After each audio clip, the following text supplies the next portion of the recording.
Welcome to Novel Ideas, Chats with Local Authors. I'm Carolyn Luck, and I'm here with my co-host, Josh Brogadier. Great to be with you, Carol, as always. And back with us tonight, we're pleased to have John David Ferrer again, and now with a new novel, this one another historical fiction. Thanks so much for being with us. It's my pleasure.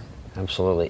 For people who don't know who you are, if you could tell us a little bit about your background, because you're maybe not a traditional author, as so many are. I started this as a hobby. It became more than that after I retired from as being an attorney for the federal government. And I started writing at about 2005, my first novel. That's when I started with the first drafts. How I got into this point was I wrote some short stories in high school, and I really got the bug, and the teachers seemed to like them. But then my profession came, then I had to get a day job. So I went to law school, and then I started practicing for a number of years, and I joined the FDIC, which is a federal government agency, and I was one of their in-house litigators. And after I retired, I started writing in earnest.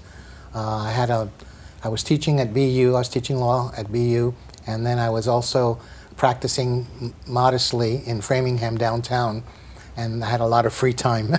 So I started writing, first with outlines, and then I started collecting thoughts about the past. And the first novel, which you filmed a couple of years ago, SJU JFK, was a fictional memoir of my life and the lives of others, with names changed and situations changed to protect their privacy. And that took me about 7 years to write that memoir. And I self-published it, and then I went on to the next project, which is the one that we're going to be talking about today. Great. So you really got this bug a long time ago. Did you want to become an author, or? No, not really. I always liked writing, and I read a lot. I'm a voracious reader, and I admire certain authors. I wish I could write like they did. Like one of my favorites is Hemingway. But I never thought of that as my career goal. And some people do live off their writings. You know, very famous authors. You've seen them on TV and newspapers. But I just wanted to do something to create. And I don't play an instrument. I don't paint. So the other art that I started thinking that I might be able to do is write, because that I did a lot in my profession. A lot of writing, technical writing, but it was still writing. And so that's where I got this habit of sitting down and doing something. And the advantage of being a self-published author is that there are no deadlines. You don't have a publisher saying you have to have a first draft by the May 15th, or we're not going to publish your novel. There's no deadlines. That can be a double-edged sword. Right, because I can see the disadvantage too. So you have to sort of motivate yourself to do it. Right.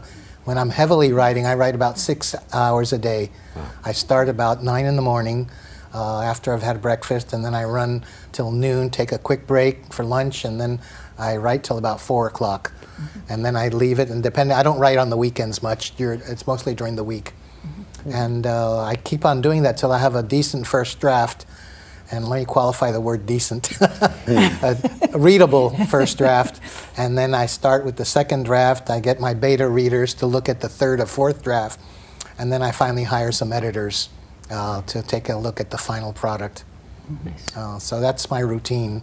I do a lot of research. The first one that I wrote didn't require that much research because it was a story of my life. Right. So yes, I did go to New York City, and I did do other things to make sure I remembered correctly where we lived and some of the situations that developed. But with this one, I had, with Barcelona Borinquen, I had to do a little bit of traveling, and I had to research what 19th century Catalonia was like, because obviously I wasn't there. And then I had to research what the turn of the century Puerto Rico was like, and I read several books about that, talked to people, and travel throughout the island, especially where the main town that comes out in the book is Arecibo, where the Cambalache, the sugar mill, is located. Right. And I had friends that lived there, and I went to Cambalache to see what, it's closed down by now, but what it looked like at turn of the century. So that required more research and that took me about 5 years to write. I was full-time now.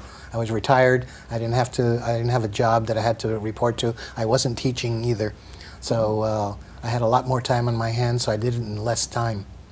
So take us through your writing process. I'm always fascinated by this, depending on whom you speak with, where you go, and you said 9 in the morning is when you start after breakfast, and then being able to keep focused for 3 hours on that kind of a task. Do you isolate yourself from the rest of the world and any other noise that's around all of us? Luckily, I have a study at home. It's a 4-bedroom house, and one of them is my study. And what I do is I put classical music on through Pandora, and then I just sit at my desk, and my wife lets me be. She doesn't interrupt me at all, and she thinks that that's when I'm most happy, when I'm writing. That's something. But I close the door sometimes. There's no real outside noises that disturb me. I know one thing I could not do. I could not go to Barnes and Noble or sit there or at Starbucks like many writers do. Sure. They take their laptops and they go to a Starbucks. I don't think I could do that. The distractions would be too great. So I'm left alone, and then when I stop writing for the day, then I pick up my activity. And on the weekends, of course, it's basically entertainment and eating out and whatever you do. But this hobby has become an obsession to get it right, if nothing else, to get it right. Yes. You say that you do a lot of research, and your books certainly show it. How do you put all these pieces together? Take you a lot of obviously notes. Don't just sit down and write. How do you organize what you do and what you say? I probably do it in chronological order, depending on the time periods that I'm covering. And when it comes to developing characters, I try to think of people I have met, and I read books about how you name characters too. What is a typical name for 19th century Catalonia, Barcelona? What kind of names were in vogue at that time? It's not Harry Smith or anything like that, Right. or Joe Gonzalez or Alex Cora. Right. It's so that's part of identifying, and I'm doing that right now for my 3rd book, identifying people by their names and what names were in vogue at that time, and then where did they live? And I look up, I research the clothes, especially 19th century Spanish women in Barcelona. How did they dress? They didn't, obviously shorts were unheard of. So I look up the clothes, I look up the manners, the customs, and how did they speak? And that part is the most difficult, because not everybody knows how they spoke at that time. And if you put it in an archaic fashion, these are people speaking Spanish that you're translating into English when you're writing the book. So if you put everybody speaking the same, it doesn't help distinguish the different levels of society that the peoples come from. And I've heard one of my friendliest critics says, you've got to make sure you distinguish how people speak, because not everybody talks like a noble out of a castle in the 18th century Barcelona. And that's true. And then when you get to Puerto Rico, that Spanish is Castilian Spanish. That's a little different, because Catalonian is a totally different language. Right. And how did they speak in 1940? What was it like in 1919, or when the Americans came in 1898? And you go through these periods of history. So back to your original question, I take a lot of notes. And I've tried to use computer programs, but I'm not very good at that. So I just take a series of notes, and I mark them up, and I put identifying tags, red, blue, green tags, so I'll know exactly where to go the next time I have a scene that I have to refresh my memory so I can describe it. Oh, great. Well, that's also interesting, because both of your novels, you have characters that kind of twist and wind through, and because it spans generations, just sort of, I can't imagine keeping track of how you get all these threads to come out to a beautiful tapestry. Well, one thing I learned how to do, mostly at the very end of my last draft for Barcelona, was to do a storyboard. And each character has a storyboard. And for instance, the hero at the beginning of the book, that is in prison falsely for a crime he didn't commit, he finds that he's going to the new world to start a new life among people that don't know him, don't know his background, won't judge him. And that's a false assumption that everything is going to go well. Because here he is in a strange land, he's a Spaniard, there's some resentment with the colonizers, and he's not one of them, but he's not going to go around saying, listen, I'm an ex-convict, treat me differently. Right. So the perception of what he thinks is going to happen and what really happens is what makes the novel go forward. And that false assumption or that turning point brings him to a different level of activity. And that's how you keep each character in the novel, keep them interesting with lots of conflict, by the way. So you keep a storyboard, it looks like a W. You start at the beginning, you go down, up, turning point, another false assumption, and how that evolves into the final pages of his presence in the book. And the right way to do it, and I didn't know this when I first started writing, is to do one for each character and then do one for the plot. What happens in the plot, the ups and downs. Oh.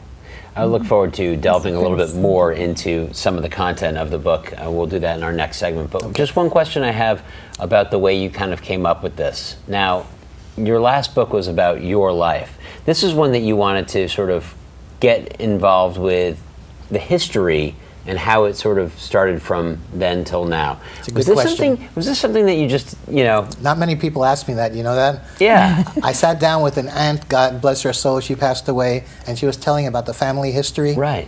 And so when I wrote the first outline for both books, I wrote that in 1999. And I let it sit there for I said, I got to do this before the turn of the century for some reason. So I divided that outline into two parts because the first part was the story of myself and people around me.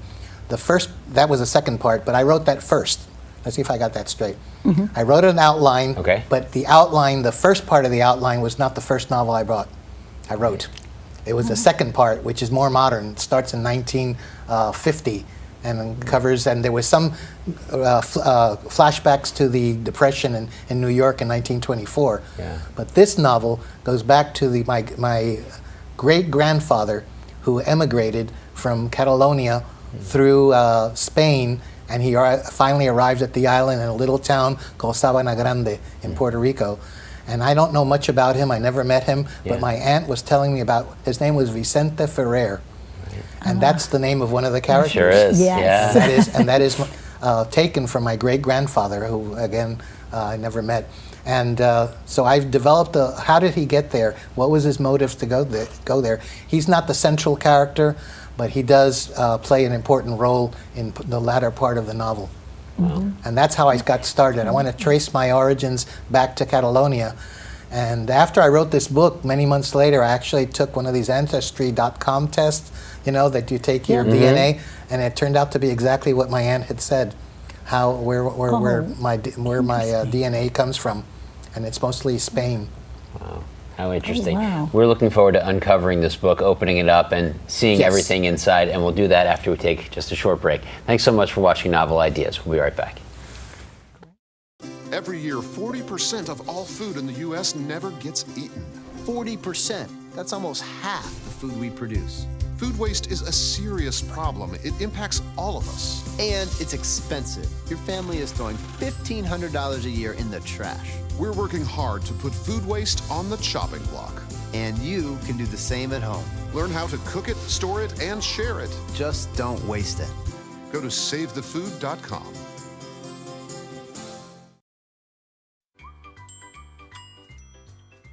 Fancy pants peanut butter? A big screen television. You haven't even bought a sofa yet. A motorcycle? When your father finds out, he's gonna flip his shoes with 2 buckles? What do you even need 2 buckles for? Mr. Big Shot, buying whiskey shots for everybody in the bar. From the looks of it, I'd say nobody even remembers. Feed the pig. Truth is, I'm impressed. I haven't been asked such intelligent questions in a long time. Nice.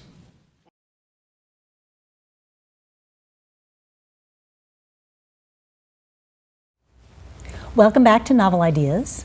Josh Brogadier and I are here with our guest, John David Ferrer, and this half we're going to be delving into his second novel, Barcelona Borinquen. Well pronounced. Thank you. So why don't you tell us about the cover? You have a large version of the cover here. Yes, the picture is like a composite of the themes of the novel. The themes are the development of an island from basically a very primitive, poor economy to a modern society. And the book starts in Barcelona, I dedicate a couple of chapters to Barcelona in the late 1800s, 1872. And the prison you see there is actually a military castle called Montjuic at the top of the mountain on the outskirts of the city. It's a big tourist destination. And that was the prison where they put the main character of my novel as the book opens. And I thought that would be particularly fitting. And the Catalonian flag is flying there on the corner. That's the flag that most Catalonians use when they want to express their desires for independence, which they don't have right now. And the bottom picture, I took that on a trip to the south side of the island. That's in a town called Maunabo, total southeast part of the island. That's where the hurricane, by the way, Maria, came in, right around that area. And that beach is called Punta Tuna, which would mean Point Tuna in English. And I'm taking that picture from a lighthouse right up on a hill there. And the day was perfect. It was dark, cloudy, and it set the stage for what I thought was the theme of the book, the island in its native, pristine, primitive state. No buildings there. Right. So I'm taken by the way that you weave together this family and different families within, going from Spain and over to Puerto Rico. And Antonio Roche, your first character, and just the desperation he feels. It's almost in a way like Gabriel Garcia Marquez and what he does in 100 Years of Solitude, Cien Años de Soledad, because you almost need a family tree to kind of keep track of things, but I was able to do it because they do interweave in such a nice way. Was that a conscious choice to sort of bring through the generations? I actually designed several family trees, and I remember seeing Carol's book that has one at the beginning. Yeah. But I didn't do that with mine. But it was nice to know that somebody does it. I had it on paper, and they were like these diagrams that I had of the family. And one friend of mine from Puerto Rico said, use my family tree as well, but don't use the names. Right. So I protected his privacy, and he told me the whole history of his family from the early days in Puerto Rico. His family was very involved in the statehood movement, turn of the century, the ones that wanted to be permanent part of the United States. And he told me all the things that happened, the divorces, the people that went to jail, the people, how his grandfather had worked when he immigrated from Spain in farms, but he didn't want to be paid in money. He wanted to be paid in cows. And I took that idea and I put it into the book. So one of the characters later on in the book comes over and he asks that he be paid in cattle. Yes. And he starts a cattle farm and he becomes very wealthy. Yes. A lot of your parts of the story have political ramifications involved, and also the class distinctions, and you do a beautiful job in keeping the upper class and the lower class people. You can kind of tell by the way they talk and who they are. Well, politics on the island is a blood sport. Not that doesn't happen everywhere else, right? So I tried to keep it neutral. I tried to make representatives of the party. You'll see that there was a woman in the party, in the book, that believes fiercely in independence for the island. And then there's a tragedy at the end, which you probably remember, and I won't spoil it for the readers. Right. Then there's another woman who is a statehooder, and she falls in love with one of the sons of Antonio Roche, one of his adopted sons. And so that gives their point of view. And then there was the Commonwealth, which is the reigning political situation in Puerto Rico. And some of the characters get involved in developing the Commonwealth and making a little bit better and more, giving more autonomy to the island so that they could do their own business. And we have our own constitution. We're permanently tied to the United States by federal law, but we're not a state and we're not independent. It's like a Commonwealth. And that's what they call it, the Commonwealth of Puerto Rico. Right. One of the things I also think is interesting is how some of these characters think what it might be like to go back to Spain after they've come to Puerto Rico and having that decision go through them. Where is their homeland? And I would imagine that's really the case for a lot of people who left Barcelona or any part of Spain really in the 19th century. And not only that, the people that left Puerto Rico, starting with the when they became U.S. citizens in 1917 through the Jones Act, the immigration or the migration, because they're U.S. citizens, the migration to the States started in the 20s. It grew exponentially in the 50s, and then in the 80s It decreased a little bit, but now with this recent hurricane and all the destruction it caused, about 140,000 people immigrated to Florida specifically. Other parts of the states, Boston was one city, right, but Florida, Orlando especially, you'll see that there's, and some people will probably stay there. So the island has a history of people looking for a better life, and sometimes they find it, sometimes they don't. My own father left the island in the 20s, and he hit New York during the Depression, and he worked there for 30 years in the post office, and then he decided he wanted to go back. And they took me back. I was born in New York City as a little boy. I was 9 years old when I went back to the island. And that was where I was raised and educated. So immigration or migration, it takes different tolls on different people and the way they react to it. Some people never get used to another country. And with this first characters they got used to, because Puerto Rico in those days was very primitive. I'm talking about 1872, and very undeveloped compared to Barcelona and Madrid, of course. So they had to adjust to a new reality, but it was a new beginning for them too, to carve out a new future of their own talent without depending on your family's wealth or without depending on someone else.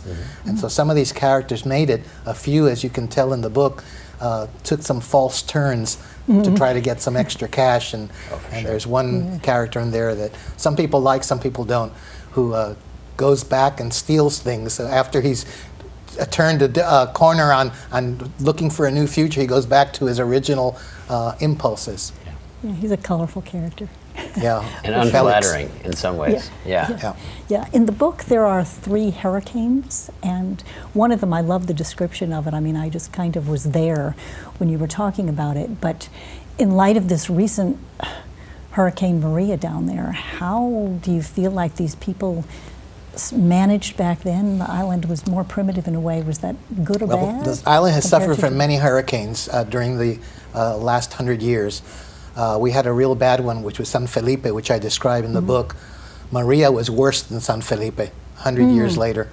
Maria did things to the island, because sometimes the islands take an upward turn. They go through Humacao, which is on the southeast corner, and they go up through San Juan, or they go under the island, southern coast only. But this one took the island straight, complete swath over the whole island. It's a small island, 35 by 100 miles. And it hit almost every town that was subject to the hurricane was heavily damaged, especially the mountain towns. Construction in Puerto Rico responded to those hurricanes over the years. At first it was just bohíos, which are made out of grass when there was no civilization developed, but then they started making wooden houses, and then the people in the countryside had their ranches. But then the hurricanes created a new industry, which was the cement industry. And so people realized that a cement structure would respond much better to a hurricane than a wooden structure. But even with the advanced construction this past year with Maria hit, a lot of things that they thought wouldn't happen did. A lot of roofs were blown off, a lot of carports were destroyed, and of course then without electricity and without running water for a long time, it just got worse. Some people were drinking from river streams, which you can't do because it's not boiled and it's not safe, and there are parasites sometimes in certain rivers. So you just recently came back from there? I was there last month. I went down on the 8th of October and visited the island. San Juan is back on its feet. The rest of the island is getting there, but there's a lot more work to be done and a lot more aid that is needed to Puerto Rico. Federal and state aid, and a better coordination too. There's enough blame to spread around to what went wrong when the first disaster hit. So we're dealing with that. Were your expectations of what Puerto Rico, what your homeland might be like, were they different after the hurricane? I was thinking of going back and volunteering and doing something right after the hurricane, but everybody told me don't come now. There's nothing you can do. They've got FEMA, and they've got the Red Cross, and they've got the National Guard from different states down there, plus different other volunteer organizations that specialize in relief work. So I didn't go. But when I was ready to go in the spring, yes, my expectations probably would have been different. But unfortunately, I didn't get to go back until October of this year. So what I saw was uplifting, because the people still they smile and they're still happy, and there's still music in the streets. It's a very musical island, you know, and they greet you with warmth that you don't see a lot in different parts of the world. Would you like to give us a little sample of what your prose sounds like? I think it's just so fun to read. Okay, I'm going to read from the first part of the book, which is when these people are arriving in Puerto Rico. I had my Are your glasses hiding under the pillow? Maybe they're under your pillow. Nope. I think they might be there, actually. Sure they're not on Here where they are. You got them? got 'em. Okay. I'm going to read from when the first arrival, the first view of the island, when these people, several friends, go and immigrate together. They cross. That's Felix and Vicente, were the characters in the novel. And when they've been crossing the Atlantic Ocean for 6 weeks, these are very primitive vessels, but that's what they had in those days. It was mostly sailboats, schooners, if I want to specifically describe them. So the scene starts when both of these two young men arrive in the island itself after a long and difficult voyage, lots of seasickness, lots of storms crossing the Atlantic, but they finally get there. And they arrived in Puerto Rico just as the sailors had predicted a week later. This was after a big storm. That morning, as the sun arose, a passenger on the bow of the ship started shouting. He had seen from a distance the mountain peak on the east end of the island of the mountainous Sierra de Luquillo, which is the mountain range, which is also known in many tourist books as El Yunque. The news spread amongst the passengers, and a few ran below deck to alert those who were still sleeping. Soon a crowd of people appeared on the bow of the Regina and took in the majesty of the verdant mountain range with its forest of emerald green topped by light gray clouds at the crest. Most of them stared in silence, while a few emitted sighs of relief and amazement that their journey was almost over. They would land in San Juan Harbor within hours, after many difficult weeks at sea. A few of the passengers refused to go below deck again so not to miss the glorious views. They feared the vision they saw might disappear if they looked away even for a moment.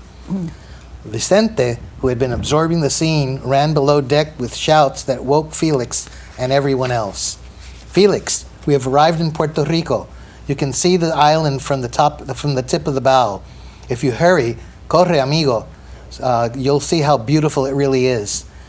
"Well, Vicente, take it easy. We're still not there, and it's not my island yet. Maybe it will be." He followed Vicente to the front and joined the rest of the people there, who would not step aside to let them approach the railing. The scenery left them speechless. Not ever having seen a tropical island, he imagined he had died and gone to heaven. It was paradise. Felix managed a wide grin when he looked at Vicente. There was still more than 60 nautical miles to sail before reaching port, but it felt like a pleasure trip from there on. A cherished dream would soon become a reality for many of the immigrants. Very nice. And there, it goes on to describe the beach where they land, where they see first, and on the outskirts of San Juan, Luquillo Beach, which is the most famous beach we have there on the north coast, and how their arrival, the impact of when they see the colonial city of San Juan for the first time. Wow. You know, I think we're almost out of time. Okay. One real quick thing of what are you working on now? I'm working on a novel about the Korean War. And it has to do with a regiment, an infantry regiment of Puerto Rican soldiers who served from 1950 to 53 in the most horrendous conditions you can imagine. They had some glorious victories and some stinging defeats, and they were subject to a lot of discrimination, even from fellow soldiers who were fighting with them in the Korean Peninsula. And I'm researching that as we speak. Hope to start writing very soon. Terrific. Great. John David, thank you so much for joining us. Thank you for inviting me. For Carol and everybody here at Novel Ideas, we thank you so much, and we'll see you next time.